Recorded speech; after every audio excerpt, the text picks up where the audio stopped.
Hello everybody. आज हम आपके लिए 12C का क्वेश्चन नंबर 3 पढ़ाने जा रहे हैं। तो देखते हैं, इसमें बताते हैं कि तिर्यक ऊंचाई 45 सेंटीमीटर वाली एक बाल्टी है जिसका ऊपरी जो सिरा है और निचला सिरे है वो क्रमशः, जैसे कि ऊपरी सिरा ये दे रखा है और निचला सिरा ये दे रखा है। ऊपरी सिरा आपका 28 सेंटीमीटर है और निचला सिरा 60 सेंटीमीटर है। ठीक है, तो ये क्या है, इनकी त्रिज्याएं साफ साफ दे रखी है यहाँ पर और कह रहे हैं इस बाल्टी का आपको वक्रपृष्ठीय क्षेत्रफल ज्ञात करना है। देखो, बाल्टी आप लोग जानते ही हैं छिन्नकाकार होती है। कैसी होती है? छिन्नकाकार, छिन्न के आकार की बाल्टी होती है। तो इस तरह से आप देखेंगे, मान लीजिए बाल्टी कुछ कहें तो इस तरह कह सकते हैं बाल्टी को।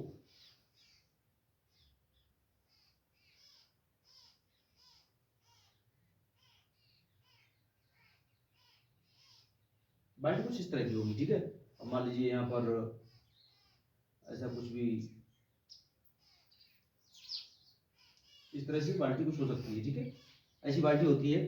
तो इस तरह ये बाल्टी आपकी छिन्नकाकार हुई, क्योंकि अगर ये पूरा शंकुआकार होती तो ऐसे इस तरह से इसको आगे और जाना पड़ता, तो इसको शंकु वाला फार्मूला यूज करती। लेकिन ये ऐसा नहीं है, तो ये गलत है।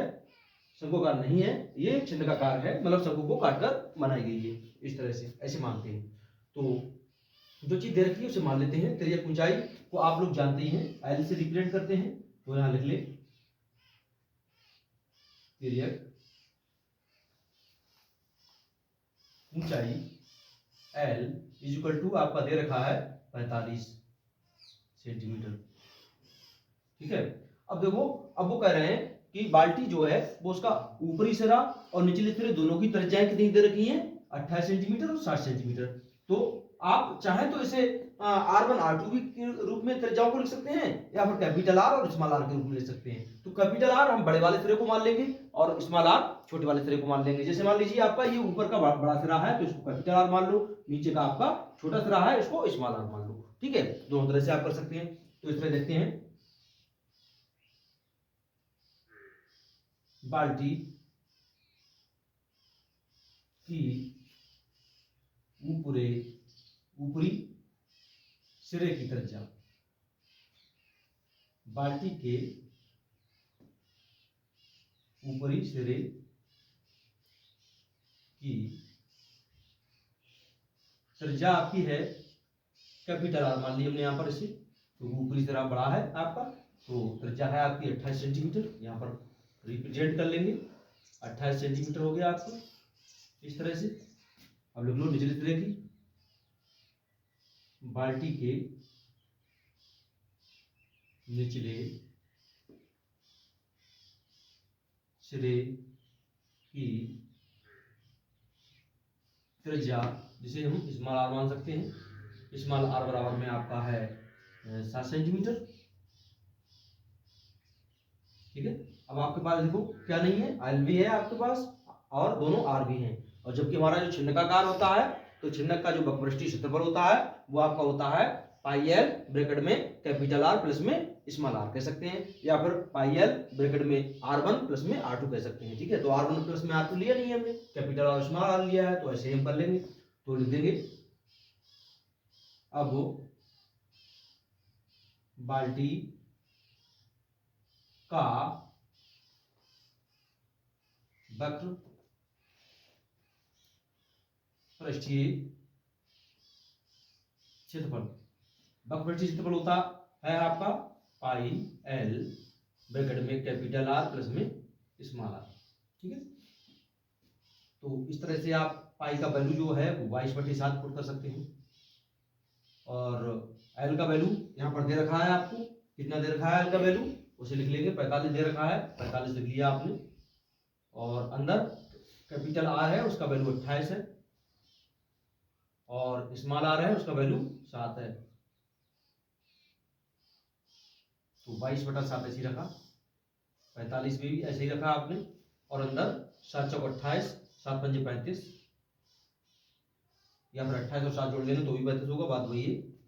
तो इस 7 से हम भाग कर देंगे इस 35 को, 7 एकम 7, 7 पंजे 35, और यहाँ एकम आ गया तो 1 से भाग किया 22 को, कोई फर्क नहीं पड़ा, तो यहाँ 22 रहा। और यहाँ आपके 45 हैं और इंटू यहाँ आपके 5 आ गए, तो 7 पंजे 35। अब इसका मल्टीप्लाई कर देंगे, 22 पंजी 110, 110 का शून्य, यहाँ से लगे 11, 2288, 88 और 11 99, 2288 और 11 आपके 99 हो गए, 990। टू में क्या चल रहा है आपका 5, अब 5 से ही मल्टीप्लाई कर देंगे, जीरो में की तो जीरो हो गया आपका, 5 नेम 45 का 5 हो गया आपका, हाथ से लगा 4, 5 नेम 45 और 4 49, 4950। देखो कौन सा विकल्प सही है, 4950, मतलब पहला वाला विकल्प सही है आपका, ठीक है। तो ये कह देंगे वर्ग सेंटीमीटर हो गया ये आपका, चाहे तो वर्ग पहले लिख दो या फिर ऊपर स्क्वायर लगा दो तो भी वर्ग सेंटीमीटर होता है। अतः बाल्टी का वक्र पृष्ठीय क्षेत्रफल 4950 वर्ग सेंटीमीटर है और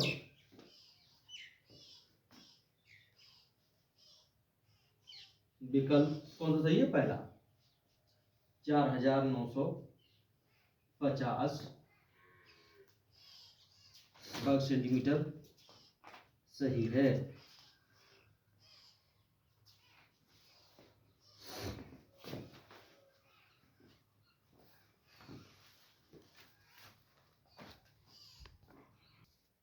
हाँ, तो आपका नेक्स्ट क्वेश्चन है क्वेश्चन नंबर 4, जिसमें कहा गया है दवाई का एक कैप्सूल है जो 0.5 सेंटीमीटर व्यास वाले एक बेलन के आकार का है।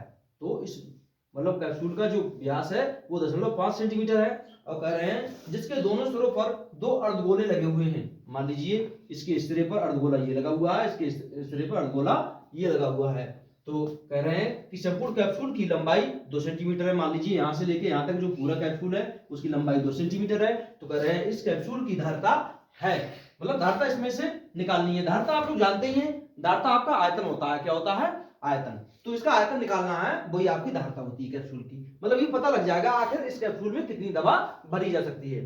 तो इस तरह हम देखते हैं कि पूरा जो कैप्सूल है उसका जो लंबाई है वो 2 सेंटीमीटर है, लेकिन ये कैप्सूल का जो व्यास दे रखा है वो 0.5 सेंटीमीटर दे रखा है। तो जाहिर सी बात है ये व्यास है तो त्रिज्या इसकी आधी होगी, 0.25 होगी, ठीक है। तो इस वाले कैप्सूल जो मतलब सॉरी इस वाला जो सिरा है कैप्सूल का अर्धगोलाकार, उसकी त्रिज्या भी 0.25 है और इसकी त्रिज्या भी 0.25 है। कुल मिलाकर जो दोनों सिरे हैं कैप्सूल के, उन दोनों की अर्धगोलों की जो लंबाई निकालेंगे तो कुल मिलाकर 0.25 तो जुड़कर यही आ जाएगी फिर से 0.5। तो हमने कुल कैप्सूल की लंबाई से 2 सेंटीमीटर जो की थी उसमें से 0.5 लेस कर दिया, तो हमारा 1.5 जो बेलनाकार भाग है उसकी लंबाई रह गई। बाकी अर्धगोले की लंबाई तो आपको मालूम है 0.5 होती है, ठीक है।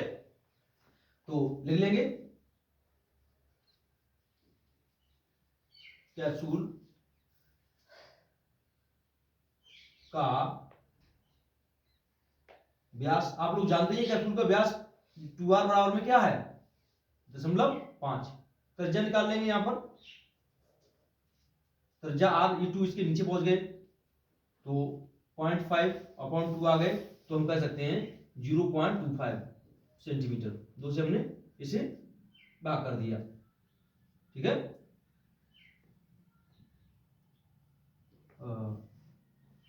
2 दूनी 4, बच गया 1 और 2 5 10, ऐसे इस तरह से, ठीक है। तो कुल मिलाकर जो r आया हमारा त्रिज्या वो आया आपका 0.25, ठीक है। और ये अर्धगोले की भी त्रिज्या यही आएगी, ठीक है।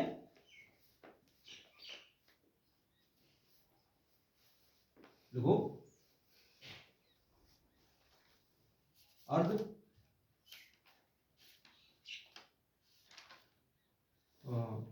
गोलों की त्रिज्याएं बराबर में बेलनाकार भाग की त्रिज्या एक ही हुई।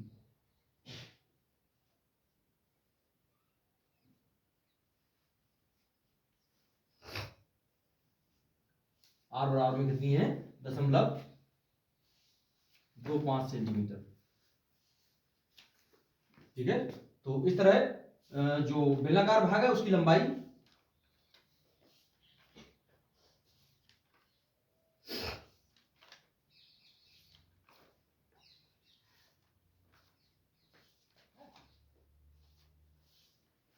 बेलनाकार भाग की लंबाई जब निकालेंगे तो आपकी निकलेगी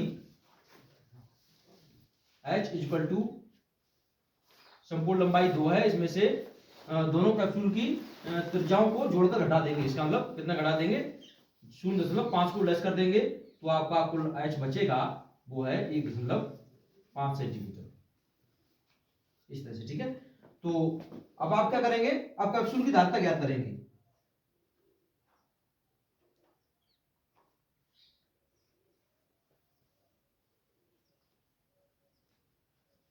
धारिता बराबर में कैप्सूल का आयतन, एक ही बात हुई।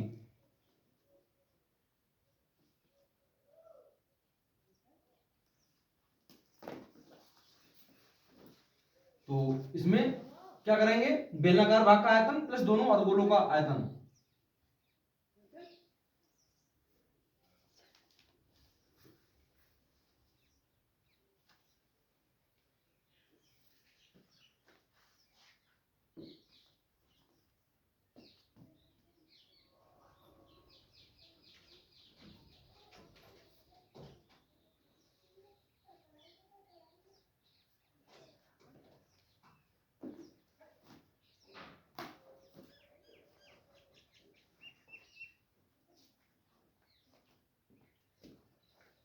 तो बेलनाकार भाग का आयतन आप लोग जानते ही हैं, पाई आर स्क्वायर एच होता है, और प्लस 2 गुणा अर्धगोले का आयतन निकालेंगे तो 2 पाई आर क्यूब होता है, आप लोगों को पता ही।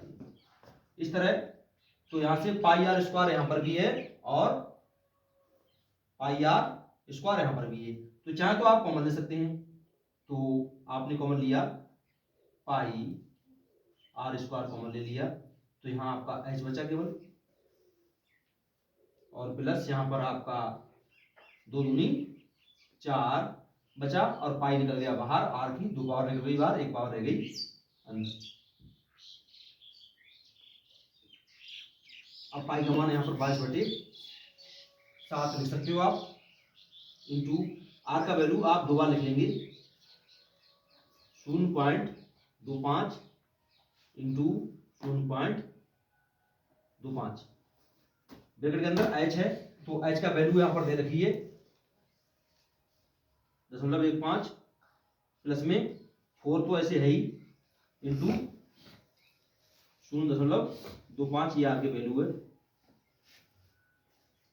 तो यहां 22/7, चाहो तो इसको आप ले सकते हैं पॉइंट हटाकर नीचे, एक के बाद 2 जीरो बढ़ा लेंगे, वो पॉइंट के बाद 2 संख्याएं, तो ये 100 हो जाएंगे आपके। इसको भी ऐसे कर सकते हैं, 100 लिख लिया आपने, अंदर 1.5 है, प्लस में 25 चौका 100, मतलब 1 आ गया ये, क्योंकि 2 संख्या से पहले पॉइंट है तो 100 आ जाएगा, तो 2 जीरो से पहले पॉइंट आ जाएगा, 0 पॉइंट से खल्लास हो जाएंगे, तो 1 बचेगा। ठीक है, इस तरह आपका।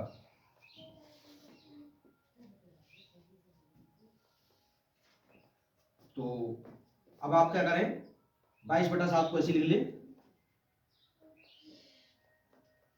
इंटू इसको भाग कर देंगे 25 से कम 25, 25 चौका 100, इसको भी कर देंगे 25 से कम 25, 25 चौका 100।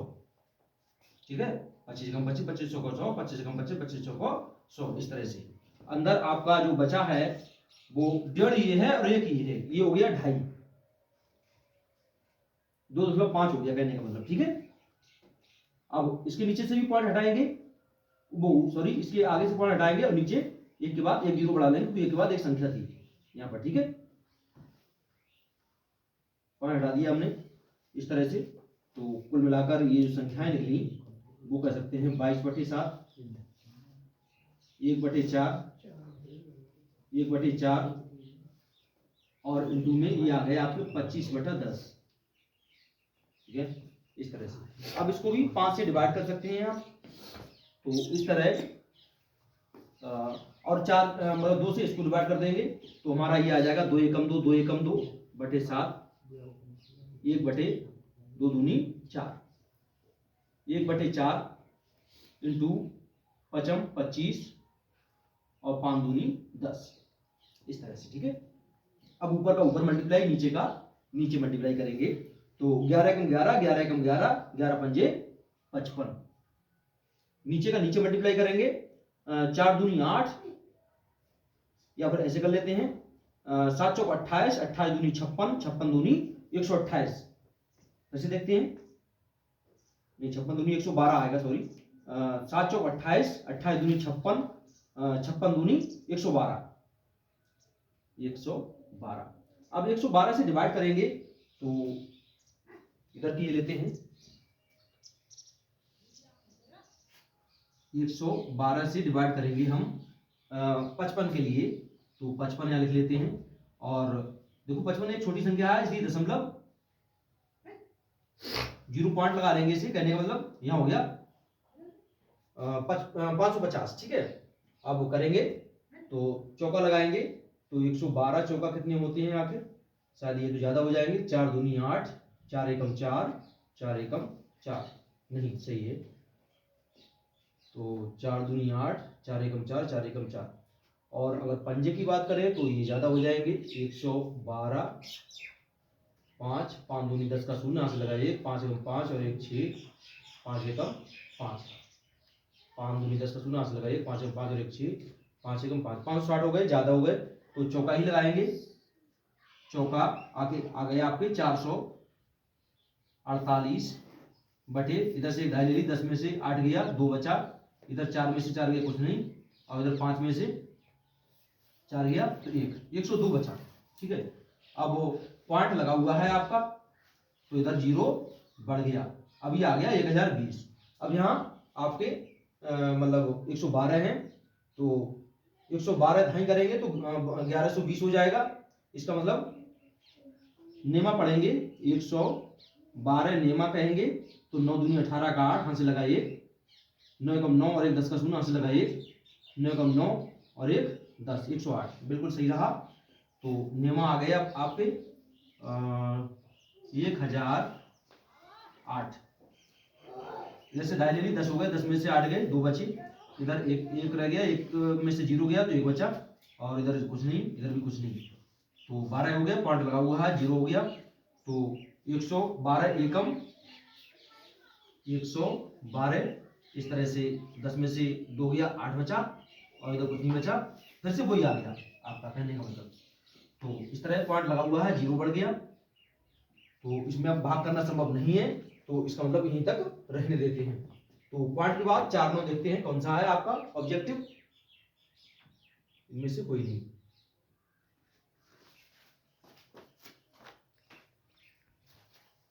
हाँ, तो देखेंगे इसमें बाई मिस्टेक यहाँ पर एक फार्मूला गलत लग गया, 2/3 होता है पाई आर क्यूब, तो यहाँ पर भी 3 रहा, और इस तरह से यहाँ पर 3 चल रहा है फोन में, तो इसको 1 किया तो 1/3 हो गया यहाँ पर भी, तो इसका इधर मल्टीप्लाई करना पड़ेगा, यहाँ पर थोड़ा ये मिस्टेक हो गई सवाल में।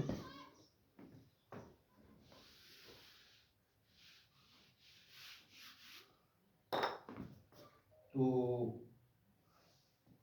अब करते हैं इसे सोल्यूशन, तो 22/7 ऐसी रहा, इंटू 25 एकम 25, 25 चौका 100, इंटू 25 एकम 25, 25 चौका 100, और अंदर इसका इधर मल्टीप्लाई करेंगे। ठीक है, 3 पंजे 15 का 5, यहाँ से लगा 1, 3 एकम 3 और 1 4 प्लस 1 अपॉन में 3 एकम 3,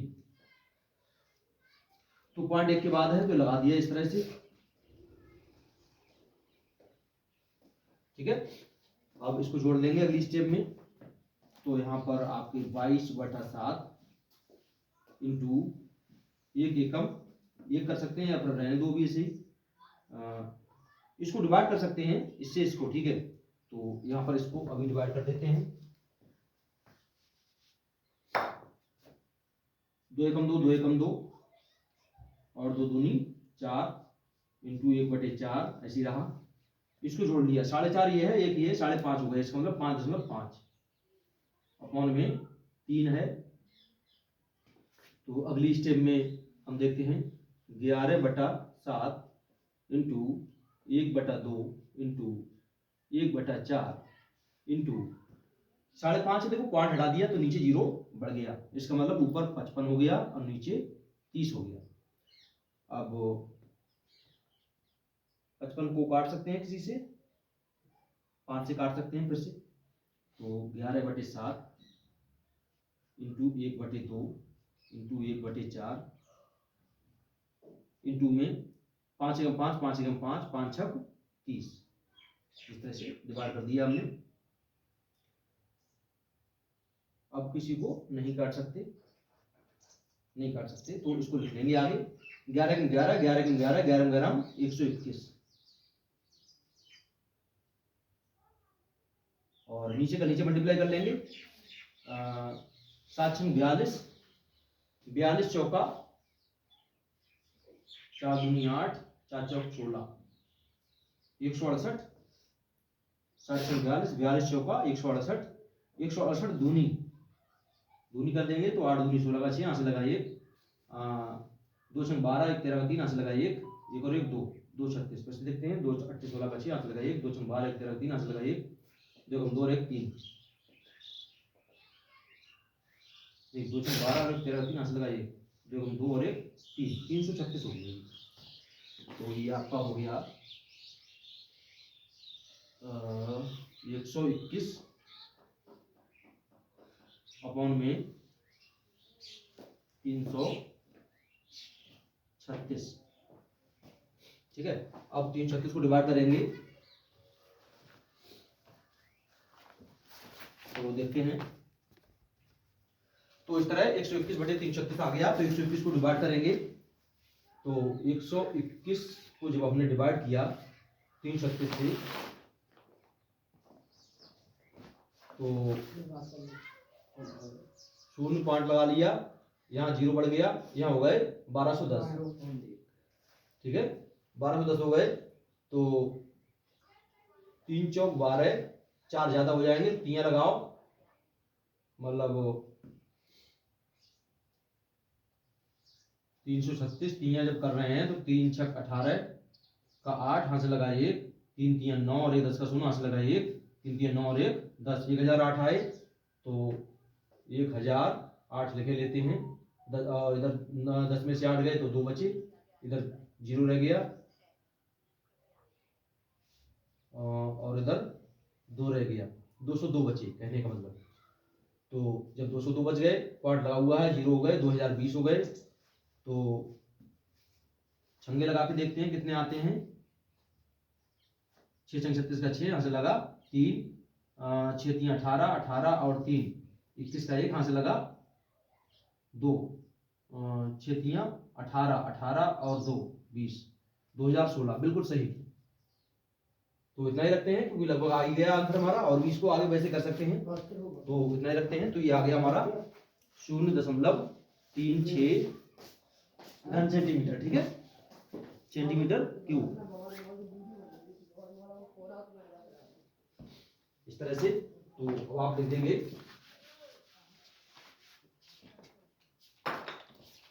अतः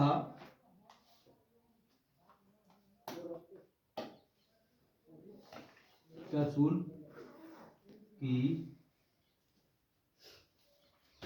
धारता 0.36 घन सेंटीमीटर है और विकल्प कौन सा सही है आपका? पहला 0.36 सेंटीमीटर क्यूब सही है, ठीक है।